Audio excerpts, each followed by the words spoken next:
नमस्कार मित्रों, ई गैरसैंण के मन की बात चैनल पर आपका हार्दिक अभिनंदन है। ई गैरसैंण की मन की बात के माध्यम से उत्तराखंड से संबंधित जो संवेदनशील विषय होते हैं आप लोगों के साथ शेयर की जाती है ये बातें विषय।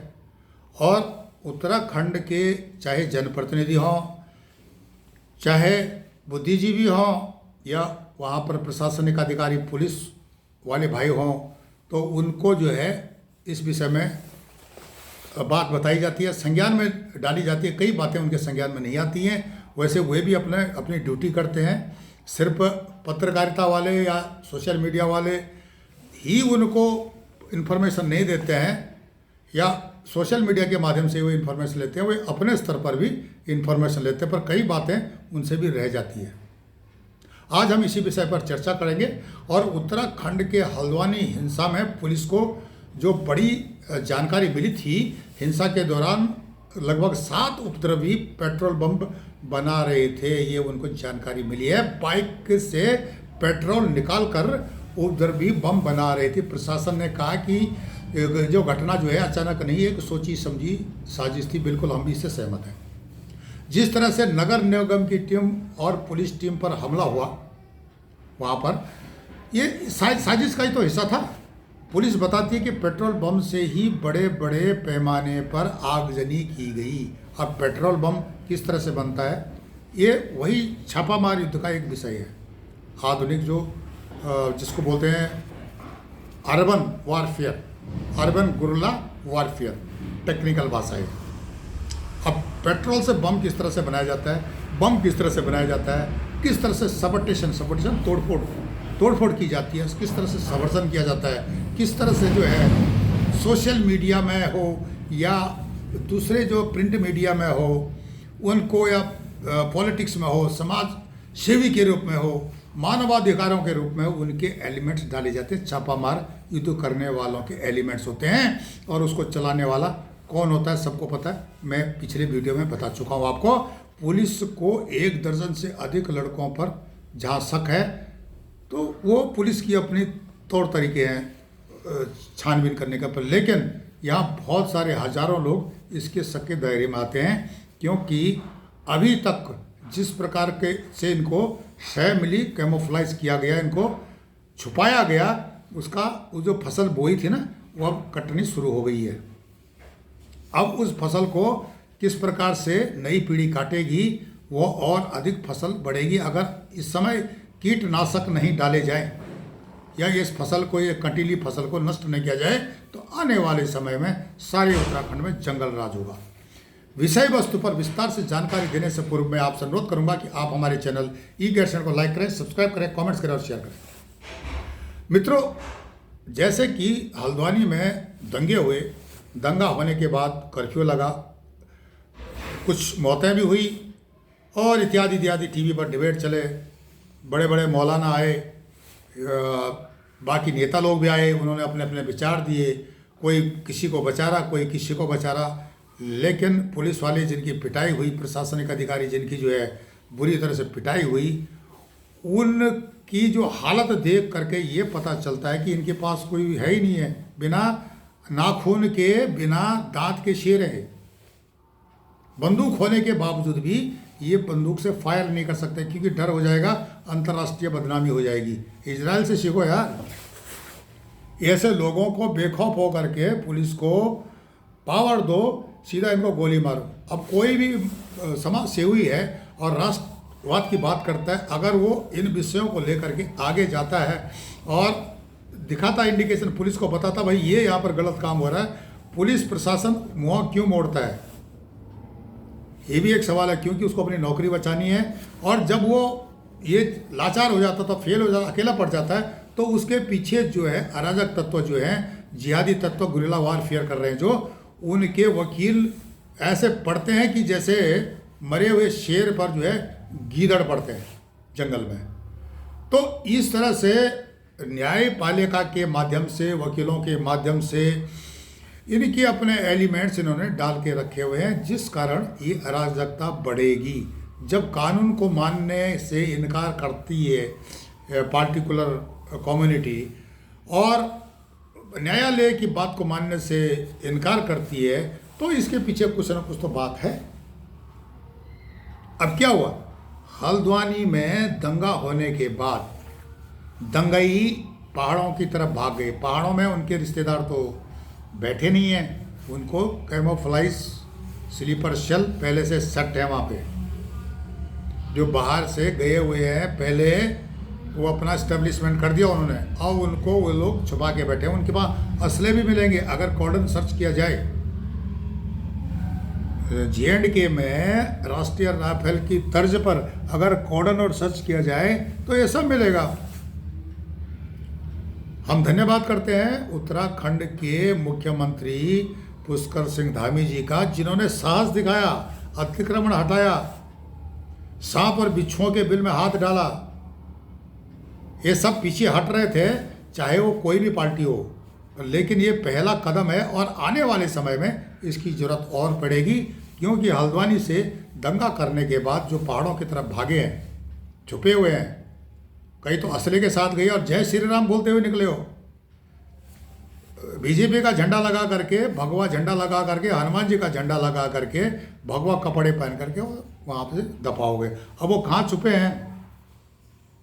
जो अनजान व्यक्ति, अगर आपके टाउन में उत्तराखंड के लोग, हमारे भाई लोग जो यहाँ से सुन रहे हैं उत्तराखंड से, अगर आपके टाउन में अनजान लोग, फेरी वाले या दूसरे किस्म के लोग घूम रहे हैं, तो उसको आप सारे शक की दृष्टि से देखें। पुलिस का साथ दें, प्रशासन का साथ दें, इनको जो है स्थानीय पुलिस के हैंडओवर करें। अगर पुलिस इंटरेस्ट नहीं लेती है, उन्होंने लिख के लिया है, तो पुलिस को बताइए, प्रशासन को बताइए, अपने जनप्रतिनिधि को बताइए कि थाने की क्लियरेंस लेने के बाद ग्राम प्रधान, पंचायत का जो अध्यक्ष है या महिला मंगल दल की अध्यक्षा है, उनके माध्यम से, या वार्ड मेंबर है, उनकी जो है संस्तुति, उनका जो परमिशन होना चाहिए कि इस गांव में ही घूम रहा है। अगर दूसरे गांव में जाता है, दूसरे वार्ड में जाता है, तो वहां से भी उसकी परमिशन होनी चाहिए, वहीं घूमेगा वो। अगर ये सख्त कानून आप करते हो और ये 2 पैसे कबाड़ के चक्कर में नहीं फंसते हो, या फेरी वाला जो नकली माल बेचता आपको नहीं उसके जाल में फंसते हो, वो आपका मोबाइल नंबर भी देता है, अपना नाम गणेश बताता, कलावा भी बांधता हाथ में, और सारी चीज़ें आपसे इन्फॉर्मेशन लेता है। तो ये उत्तराखंड की महिला मंगल दल की जो अध्यक्षाएं हैं, हमारी उनसे मातृशक्ति से हाथ जोड़कर प्रार्थना है कि वे भी आगे आए। इस तरह से जिस प्रकार हल्द्वानी से आगजनी करके शहरों में जो गुंडई करके, दंगा करके उत्तराखंड की पहाड़ियों में छिपने के लिए चले जाते हैं, वहाँ के स्थानीय लोग ही इस पर अंकुश लगा सकते हैं। याद रहे, हमारे को यहाँ उत्तराखंड में भारत सरकार सही रेट पर, सही कीमत पर अनाज भी देती, गरीबों की रक्षा भी करती है, और जो सीमावर्ती क्षेत्र है वहाँ पर मोदी जी की जो है बहुत बड़ी कृपा है कि वे इसका ध्यान दे रहे हैं। मैं आपसे अनुरोध करता हूँ कि आप इस विषय को ले करके गंभीरता से मनन करें। इस वीडियो के माध्यम से आपको संदेश देने का प्रयास कर रहा हूँ। और जो प्रशासनिक अधिकारी, पुलिस अधिकारी यहाँ पर उत्तराखंड में जनप्रतिनिधि जितने हैं, वे भी इस विषय को संज्ञान में लें। आपके क्षेत्र में अगर इस तरह की हरकतें हो रही हैं, तो यह एक बहुत बड़ा छापामार युद्ध की जो शुरुआत पहले हो चुकी थी पिछले 12 वर्षों से लगातार ई-गैजेट के माध्यम से, चाहे वो हमारा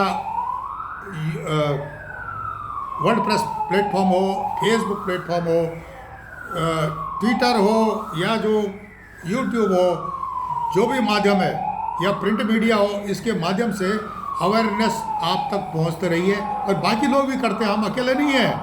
हाँ, बाकी लोग भी अवेयरनेस करते रहते हैं, पर लेकिन एक गंभीर विषय है, संवेदनशील विषय है। जिस प्रकार से यह सब चल रहा है, यह राष्ट्र के हित में नहीं है, न उत्तराखंड के समाज के हित में है। मैं आपसे अनुरोध करता हूँ कि आप इस विषय को अधिक से अधिक लोगों में बांटें, शेयर करें और बताएं कि यह सब क्या हो रहा है। कोई भी अगर शहरों में, दिल्ली में, उत्तराखंड के जो देहरादून में, हल्द्वानी में या दूसरे शहरों में या राजस्थान में, हरियाणा में दंगे फसाद करके उत्तराखंड की पहाड़ियों की तरफ भाग जाता है, क्योंकि वहाँ अवेयरनेस जिनके अंदर है वे लोग अधिकांश पलायन कर चुके हैं रोजगार के चक्कर में।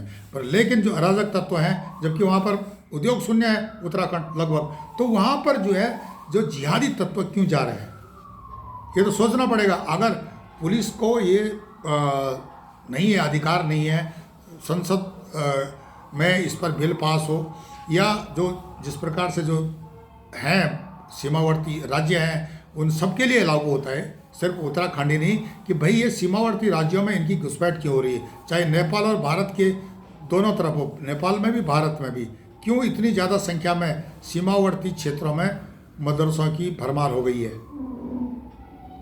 ये सारी चीज़ें गंभीर से देखने वाली केंद्र का विषय है, पर लेकिन उत्तराखंड का जहाँ तक विषय है, माननीय पुष्कर सिंह धामी जी से हमारी प्रार्थना है कि वे इस विषय को संज्ञान में लें। उत्तराखंड में जो पहाड़ी इलाकों में नीचे दंगा करके शहरों की तरह अपराधी पहाड़ों में छुपने की जगह बना रहे हैं, उन पर अंकुश लगाएं। एटलीस्ट हम कई बार बोल चुके हैं, 4 धाम और 5 प्रयाग से इस प्रकार के तत्वों को हटाया जाए वहाँ से। जिस प्रकार से हमारी पवित्रता वहाँ पर जो है खराब हो रही है, उस चीज़ का भी ध्यान रखा जाए। तो ये हिंट है। इसके बाद ये नहीं कि जन समूह सड़क पर आए, उतरे और फिर इस प्रकार से राज्य की, देश की बदनामी हो। इससे पहले अराजक तत्वों पर जो है अंकुश लगाया जाए। यहाँ पर जितने भी उत्तराखंड के जो स्थानीय मुसलमान भाई हैं वो भी परेशान हैं, क्योंकि जो बाहर के जो जा रहे हैं अराजक तत्व, उनको वे प्रेस करते हैं। प्रेस मतलब जो है उनको दबाव डालते हैं उन पर कि भाई हमारे को जो है शेल्टर चाहिए, और उनको देनी पड़ती है उनको शेल्टर, चाहे वो जमात के रूप में हो, चाहे वो धर्म प्रचारक के रूप में हो, किसी न किसी रूप में उसको सह देनी पड़ती है। और वो वहाँ पीछे क्या करता है, रेडिकलाइजेशन, कट्टरपंथीकरण की जो है पाठशाला चलाता है। इस पर ध्यान देना पड़ेगा। मैं जानता हूँ, हम जानते हैं, पूरा राज्य जानता है कि पुलिस भी अपना काम करती है, LIU वाले अपना काम करते हैं, दूसरे लोग भी अपना काम कर रहे हैं। लेकिन आज जरूरत है उत्तराखंड को, जैसे कि कश्मीर में राष्ट्रीय राइफल का गठन किया गया, सिमिलरली उत्तराखंड में जो एक्स सर्विसमैन हैं और यंग हैं, रिटायर हो गए हैं फौज से, उनको जो काउंटर इंसर्जेंसी और इस प्रकार कट्टरपंथीकरण जो राज्य हैं उनका अनुभव है, या पैरामिलिट्री फोर्स के लोग हैं, यंग हैं, उनको ले करके 1-2 बटालियन का गठन तो करना ही चाहिए, किसी जनरल साहब के अंडर में या DGP साहब के अंडर में या सेक्रेटरी साहब के अंडर में, और ताकि वे जो है इन अराजक तत्वों को पकड़ने के लिए कॉर्डन सर्च कर सके। अवैध हथियार भी इनके पास आपको मिल जाएंगे। अगर शक है तो आप देख सकते हैं, यह इन्फॉर्मेशन ई-गैरसैंण को उत्तराखंड के विभिन्न लोगों ने भेजी है, उसको मैं आपको शेयर कर रहा हूँ कि ये सब हो रहा है। जो दंगई है पहाड़ की तरफ भाग गए हैं, इनको पहाड़ों के टाउन्स में सर्च किया जाए, इनको या तो वहाँ से बाहर भगा दिया जाए, ताकि ये आने वाले समय में रेडिकलाइजेशन जो कट्टरपंथीकरण की नींव न रखे। नहीं तो हल्द्वानी की तरह इस तरह से जो गाड़ियाँ जली है ना, इसी तरह से, चाहे वो अल्मोड़ा है, पिथौरागढ़ है, बागेश्वर है, टेहरी है, पुरोला है, चमोली है, गैरसैंण है, कर्णप्रयाग है, थराली है, गौचर है, या अनेक जो शहर हैं उत्तरकाशी के, टेहरी के, देहरादून के, कुमाऊं रीजन के, नैनीताल के, यहाँ पर जिस तरह से स्पीडली, रैपिडली, तेज़ी के साथ जो अराजक तत्वों का जो वहाँ पर घुसपैठ हुई है, इस पर अगर नज़र आज नहीं रखी जाती है तो आप कब रखोगे? जब ज़्यादा हल्द्वानी कांड शुरू हो जाएंगे फिर आप नज़र रखोगे। तो ये मैसेज आपके लिए हम इस प्लेटफॉर्म के माध्यम से देना चाहते हैं। और मुझे तो धमकियाँ मिलती रहती हैं, मुझे कोई डर नहीं है, हम बेखौफ है। लेकिन जो आने वाला भविष्य है, इस पर अगर आप ध्यान नहीं दोगे तो समय बहुत बुरा आने वाला है। आप हमारे चैनल ई-गैरसैंण को लाइक करें, सब्सक्राइब करें, कमेंट्स करें, शेयर करें, और इस वीडियो को उत्तराखंड की महिला मंगल दल, जो वहाँ के पंचायत के अध्यक्ष हैं, ग्राम सभा के जो अध्यक्ष हैं या वार्ड मेंबर्स हैं, उन तक पहुँचाइए। आप किसी भी पार्टी के हैं, उससे हमें कुछ लेना देना पे, लेकिन उत्तराखंड को सुरक्षित रखना अगर आप नहीं जानते हैं तो आप अपने साथ बहुत बड़ा खिलवाड़ कर रहे हैं। नमस्कार, धन्यवाद।